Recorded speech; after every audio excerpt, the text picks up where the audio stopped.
श्री शनेश्वर देवस्थान ट्रस्ट मधील भ्रष्टाचार प्रकरण सध्या गाजतंय आणि अशातच आता शनी शिंगणापूरला हादरवणारी एक घटना घडली आहे।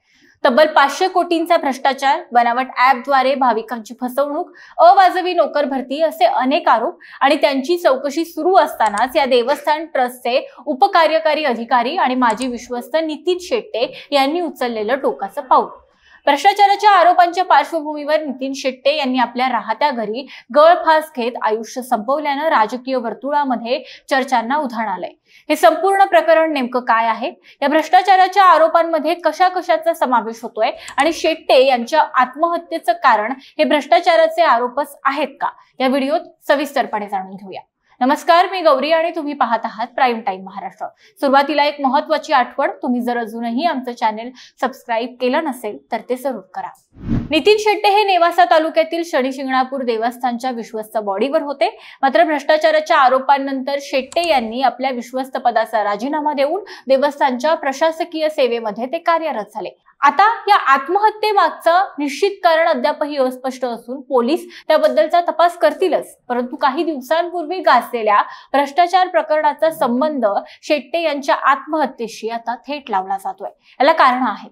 मुंबईतल्या नुकत्याच पार पडलेल्या पावसाळी अधिवेशनामध्ये श्री शनेश्वर देवस्थान ट्रस्ट मधील भ्रष्टाचार हा चांगलाच गाजला। आमदार विठ्ठल लंगे आणि आमदार सुरेश धस यांनी लक्षवेधी मांडत देवस्थान ट्रस्ट मध्ये 500 कोटींचा भ्रष्टाचार झाल्याचा आरोप केला।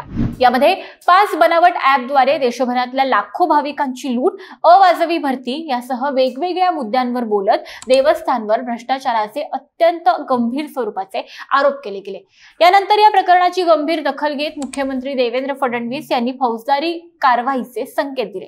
पुढे मुंबई धर्मादाय आयुक्त कार्यालयानं या प्रकरणाची चौकशी करत देवस्थानच्या विश्वस्तांना नोटिसा बजावल्या। त्यामुळे शनेश्वर देवस्थानचा कारभार हा राज्यामध्ये प्रचंड चर्चेला आला। या भ्रष्टाचाराच्या आरोपांनंतर आपलं म्हणणं मांडण्यासाठी धर्मादाय आयुक्त कार्यालयानं मंदिराच्या विश्वस्तांना तारीखही वाढवून दिली।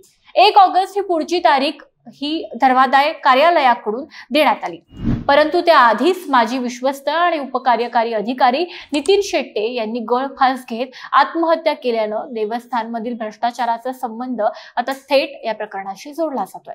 दरम्यान नितीन शेट्टे यांच्या या आत्महत्या प्रकरणाचा तपास जसजसा पुढे जाईल तसतशा आणखी अनेक महत्त्वपूर्ण बाबी यामध्ये समोर येतील आणि त्यातूनच खरंच या दोन गोष्टींचा एकमेकांशी संबंध आहे का याबाबतचे चित्र सुद्धा स्पष्ट होणार आहे। या संदर्भातली तुमची प्रतिक्रिया, तुमची मतं आमच्या कमेंट बॉक्समध्ये निश्चित नोंदवा।